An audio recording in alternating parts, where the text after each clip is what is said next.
Обстановка на таджикско-афганской государственной границе достаточно сложная.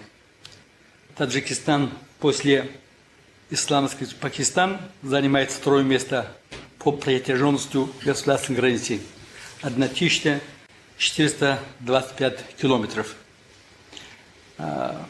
Особенно за последние 2 месяца мы чувствуем натиск лиц, которые хотят перебраться из Афганистана в Таджикистан. Количество беженцев превышает уже более 15 тысяч человек. Каждый день 500-600 человек хотят, чтобы пресекать государственную границу.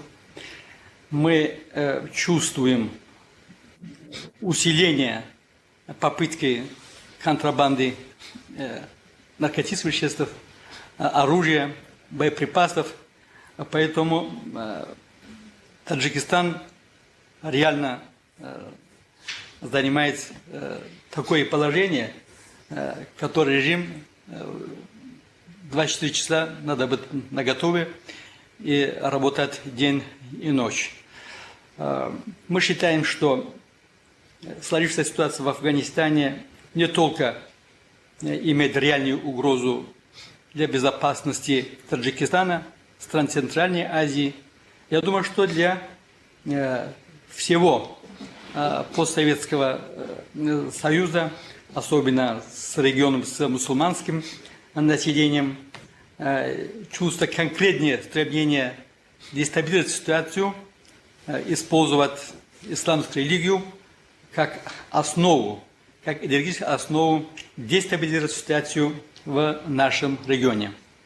Мы сегодня эти детали очень подробно обсудили, наметили конкретные планы.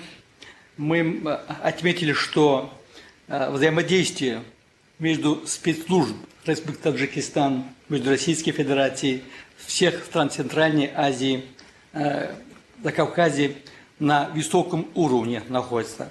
Но сложившаяся ситуация требует консолидации наших сил, обеспечения более надежной охраны государственной границы и физическом отношении, и усиления оперативной работы по всем направлениям для обеспечения надежности охраны государственной границы. Мы думаем, что совместно мы можем решать все вопросы, которые действительно стоят в повестке дня, отстранить некоторые угрозы. И мы осознанно заявляем о том, что само понятие терроризм имеет международное такое значение, и для того, чтобы противостоять именно этим угрозам, нужны международные, совместные, эффективные условия, тем более в новых исторических условиях. Мы здесь обсудили многие вопросы.